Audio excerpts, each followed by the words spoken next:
The first memory that came back wasn't a face. It wasn't a place. It wasn't even a name. It was a voice. Deep, warm, familiar. A voice saying the same words over and over again. "Wake up, Evelyn." Darkness surrounded me. "Come on, troublemaker." The voice sounded exhausted, as if it hadn't slept in days. "You still owe me $50. A pause, then a quieter whisper. "And I miss you." Something inside me stirred. My eyelids felt impossibly heavy, but slowly, painfully, I opened them. White ceiling, bright hospital lights, machines beeping nearby. For several seconds, I simply stared, confused, lost, alive. Then a doctor appeared, then nurses, then questions. Lots of questions. What was my name? What year was it? Did I know where I was? The answers came slowly. My name is Evelyn Carter. I was 26 years old, and apparently I had been unconscious for almost 3 weeks after a serious car accident. The doctor looked relieved, then concerned. "Evelyn," he said carefully, "you suffered partial memory loss." The room became silent. My stomach dropped. What does that mean?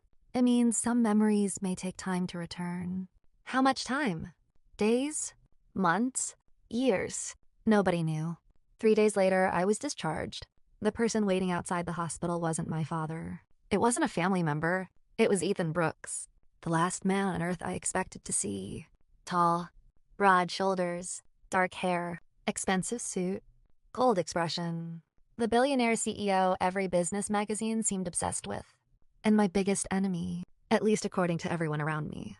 When he saw me, his jaw tightened. "You look terrible." I rolled my eyes instinctively. Interesting. Apparently muscle memory survived memory loss. You always know exactly what to say. Something flashed across his face. Relief. Gone so quickly I almost missed it. He opened the passenger door of a black Rolls Royce. "Get in." "No." His eyebrow rose. "No. No." A dangerous silence followed. Then Ethan sighed. A genuinely tired sigh. "Fine." To my shock, he walked around the car and climbed into the back seat. Then he looked at me through the open door. "Happy?" I blinked. Very few people on Earth could order Ethan Brooks around. Apparently I was one of them. Interesting. The drive home felt strange. Almost every few minutes, Ethan glanced toward me, checking, watching, making sure I was okay. The behavior didn't match the image everyone described. Because according to my father, Ethan and I argued constantly. According to my friends, we couldn't spend 10 minutes together without fighting. According to social media, we were practically corporate enemies. Yet the man sitting beside me looked like he hadn't relaxed in weeks. When we finally reached Carter Manor, Ethan got out first. The giant gates opened. The car rolled forward. And suddenly another memory slammed into me. A ballroom. Music. Champagne glasses. Ethan standing beside me, looking furious. No, not furious. Terrified. The flash disappeared as quickly as it came. Pain exploded behind my eyes. "Evelyn." I looked up. Ethan was kneeling beside me, his hands gripping my shoulders. "When did the headache start?" I stared. How did he know? "You know I get headaches?" His expression changed. For one dangerous second, something vulnerable appeared. Then it vanished. "Everyone knows." Lie. I didn't know why, but somehow I knew that was a lie. That night I couldn't sleep. Around midnight I wandered downstairs. The mansion was silent. Moonlight spilled across marble floors. I headed toward the kitchen. Halfway there, I heard voices. My father, Vanessa, my stepmother. They were arguing. Quietly, urgently. She can't remember anything. Vanessa sounded pleased. My footsteps stopped. Father lowered his voice. "We don't know that." "Come on, Robert." Vanessa laughed. The accident solved everything. A chill ran down my spine. Solved what? Then came the sentence that changed everything. If she never remembers the trust documents, Sophia gets everything. My heart stopped. Trust documents? Inheritance? Everything? Father didn't answer immediately. Finally he said, "This is wrong." Vanessa's voice hardened. Too late to grow a conscience. Silence. I backed away slowly, carefully. Neither of them noticed. By the time I reached my room, my hands were shaking. Something was very wrong. Very, very wrong. The next morning, I made a decision. If people thought my memory was damaged, I would let them think that. Because somebody was hiding something. and I intended to find out what. I just didn't know the answer was waiting inside Ethan Brooks' penthouse, or that it came in the form of 437 private voice recordings, every single one about me. The number wouldn't leave my head. 437 voice recordings. Even now, 3 days after overhearing Vanessa's conversation, I couldn't stop thinking about it. The discovery had happened completely by accident, or at least that's what I kept telling myself. That afternoon, Ethan had invited me to a charity gala. Actually, invited wasn't the right word. Ordered was more accurate. You're coming. No. You're coming. No. You haven't left the house in a month. I was in a coma. You've recovered. I still hate people. Perfect. Most people annoy me too. And somehow, despite my protests, I ended up sitting in the passenger seat of his car. Again. The gala itself was exhausting. Hundreds of wealthy guests. Flashing cameras. Fake smiles. Boring conversations. I lasted exactly 42 minutes before escaping. While wandering through the upper floor of the hotel, my headache returned. A sharp pain behind my eyes. I leaned against a wall. Then another memory flashed. A rooftop. Rain. Ethan shouting my name. Fear in his eyes. Then darkness. The pain intensified. I stumbled forward.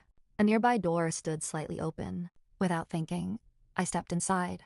The room was empty. Quiet. Dark. Perfect. I sank onto a couch and closed my eyes. A few minutes later, my headache eased. When I opened my eyes again, I realized something strange. This wasn't a hotel suite. It was an office. A private office. One that belonged to Ethan. His laptop sat on a massive desk, along with stacks of files and a familiar silver recorder. The sight made my stomach tighten. For some reason, it felt important. I couldn't explain why. Then I noticed something else. A folder. Black leather. My name written across the front. Evelyn Carter. My pulse quickened. Slowly, I stood. Maybe I should leave. Maybe I should mind my own business. Maybe. I opened the folder. Inside were photographs. Hundreds of them. Not glamorous photos. Not posed ones. Candid moments. Me drinking coffee. Me reading books. Me laughing with friends. Me sleeping during a flight. Me arguing with somebody. Most of them had obviously been taken without my knowledge. Who keeps this many pictures of another person? A stalker or someone in love? Before I could process that disturbing thought, a small flash drive slipped from the folder and landed on the floor. I picked it up. A label covered one side. Voice notes. My chest tightened. I looked toward the laptop, then at the flash drive, then back at the laptop. Curiosity won. It always did. Within seconds, I plugged it in. A folder appeared. 437 audio files. My breath caught. What was this? Business meetings? Company records? Then I clicked the first file. Static. A sigh. And Ethan's voice. Evelyn yelled at me today. I froze. The recording continued. Apparently stealing her parking space for the 5th time was immature. A pause. She was right. Another pause. Then a quiet laugh. Still worth it. I stared at the screen. Confused. Very confused. The file ended. I clicked another. Evelyn got food poisoning today. His voice sounded exhausted. She told everyone she was fine. A pause. She wasn't fine. Another pause. I stayed outside the hospital until 4 in the morning. Silence. Then, don't tell her. My heart skipped. I opened another recording. And another. And another.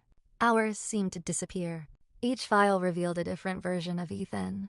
A version nobody else ever saw. Protective. Gentle. Patient. Hopelessly devoted. Evelyn smiled at me today. Best day I've had all month.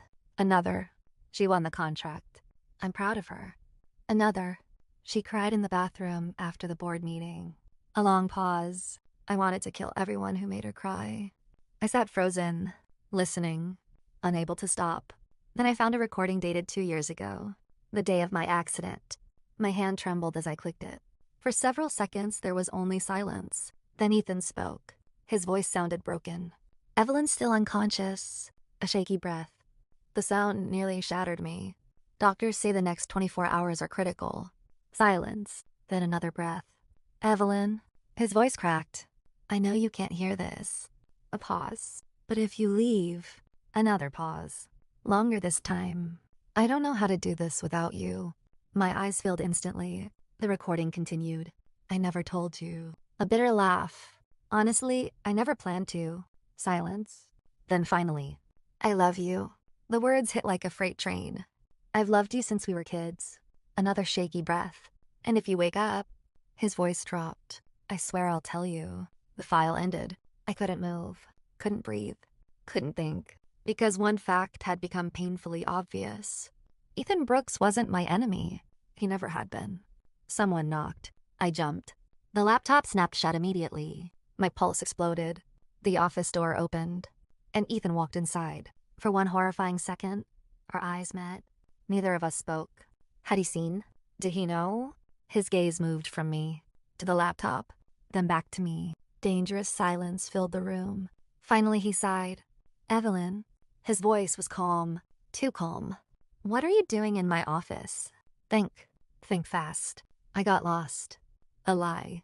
A terrible lie. But somehow he accepted it, or pretended to. His shoulders relaxed slightly.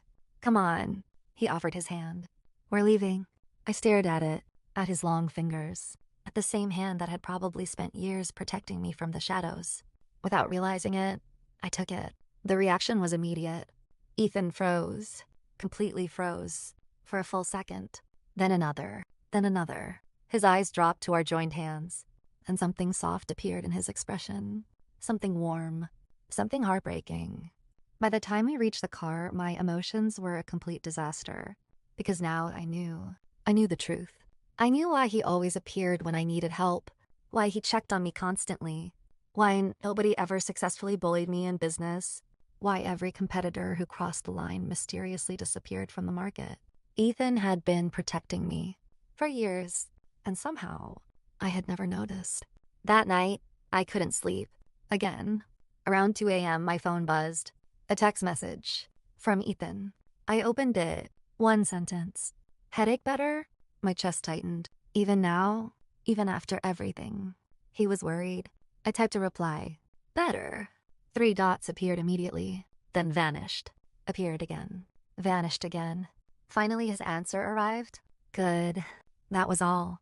Just one word. But somehow it felt like the loudest confession in the world.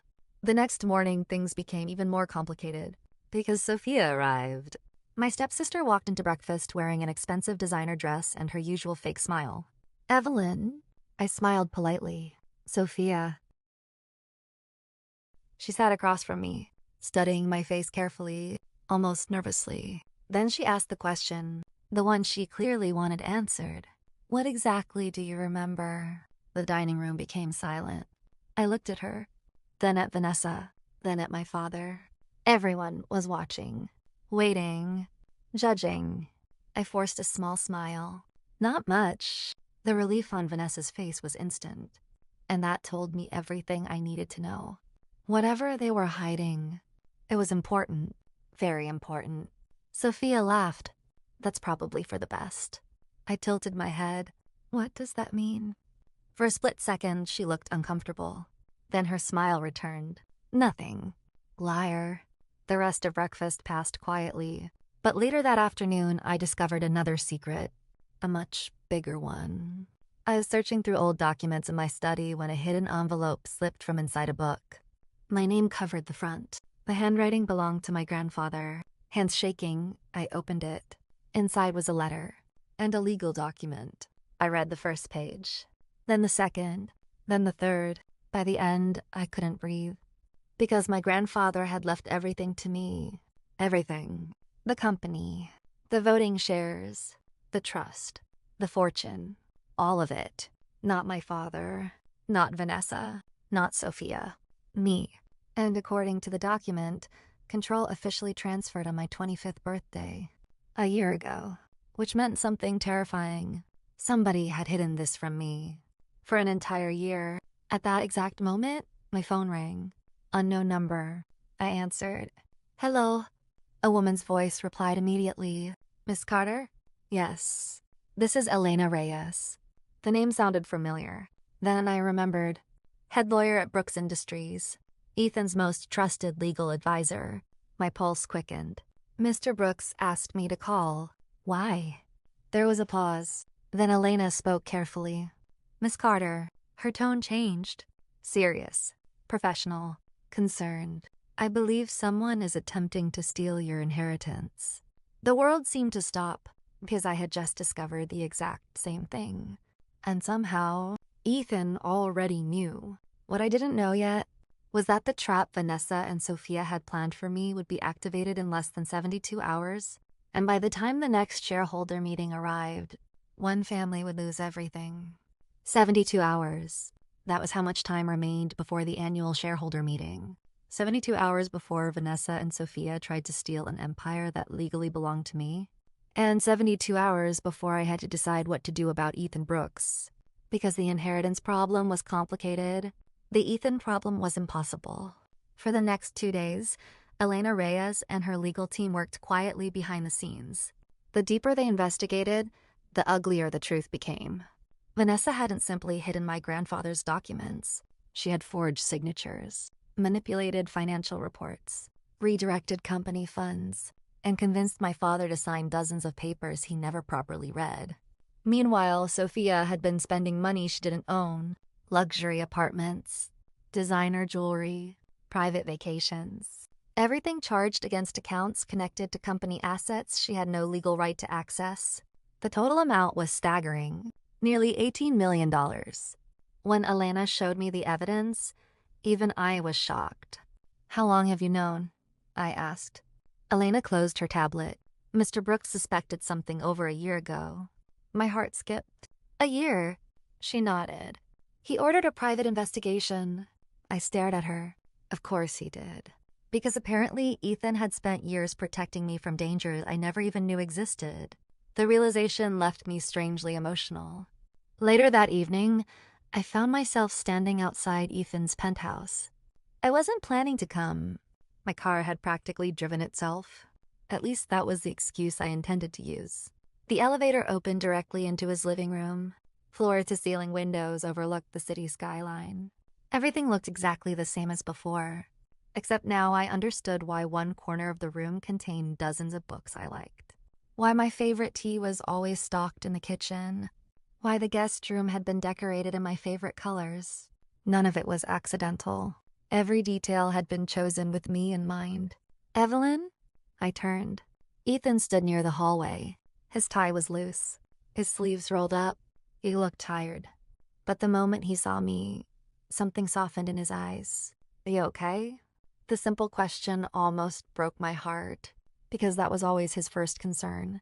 Not business, not money. Me. "I'm fine." He studied me carefully. "You look upset." I laughed softly. "You always know." A strange silence followed. For a second, neither of us spoke. Then Ethan cleared his throat. "Dinner?" I nodded. 3 years ago, my grandfather transferred controlling shares into a trust. Shock flickered across my father's face. Vanessa's confidence began crumbling. I continued. 1 year ago, control officially transferred to me. Silence. Absolute silence. Then chaos.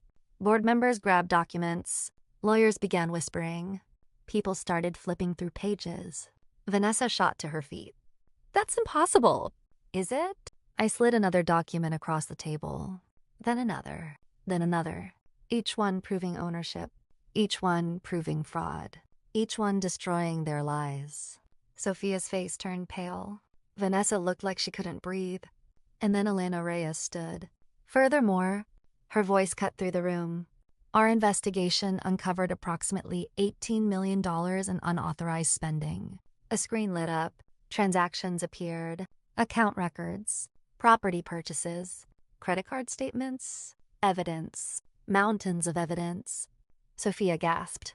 Vanessa nearly collapsed into her chair. My father looked horrified. 18 million? The number echoed through the room. Vanessa tried to speak. Nothing came out. Sophia tried next. The result was worse, because every excuse they offered only revealed another lie. Within minutes, their entire scheme unraveled. Years of manipulation destroyed in front of everyone. When security finally entered the room, Vanessa looked ready to faint. Sophia burst into tears. Neither reaction moved me. Not after everything they'd done. As they were escorted out, Vanessa turned toward me. Hatred burned in her eyes. "You planned this." I met her gaze calmly. "No." A pause. You did. The doors closed behind them. And just like that, it was over. The empire belonged to its rightful owner again. One by one, the board members left. Eventually, only 3 people remained. My father, Ethan, and me. The room felt strangely quiet. My father stood first. Tears filled his eyes. Evelyn. I looked at him. The guilt on his face was heartbreaking. I'm sorry, his voice cracked. For everything. For a moment, neither of us moved. Then I nodded. Not forgiveness. Not yet. But maybe someday. My father understood. Slowly he left. The door clicked shut. Silence. Ethan and I were alone. For several seconds, neither of us spoke.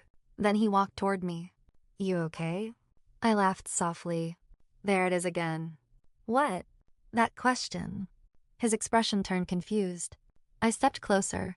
You always ask if I'm okay. His eyes softened. Because I worry. The honesty surprised even him.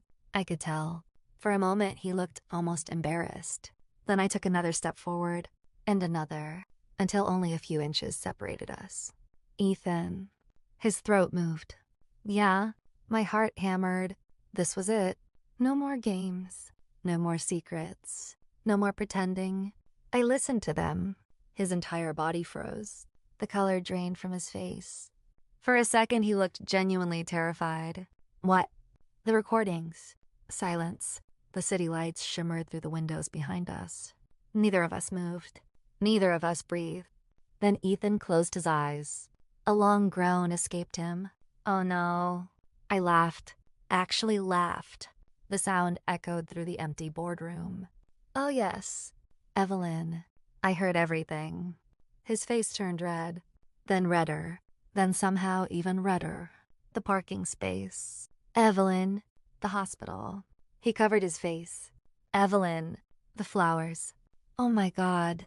And the part where you wanted to buy me a giant diamond ring? He looked ready to jump out the nearest window. I had never seen Ethan Brooks embarrassed before. The experience was magnificent. Finally, he lowered his hands. And when he looked at me, the humor vanished. Only sincerity remained. I meant every word. My smile faded, because I knew he had. Every single one. The room felt smaller suddenly. Warmer. More intimate. Ethan stepped closer. I love you. No hesitation. No games. No fear. Just truth.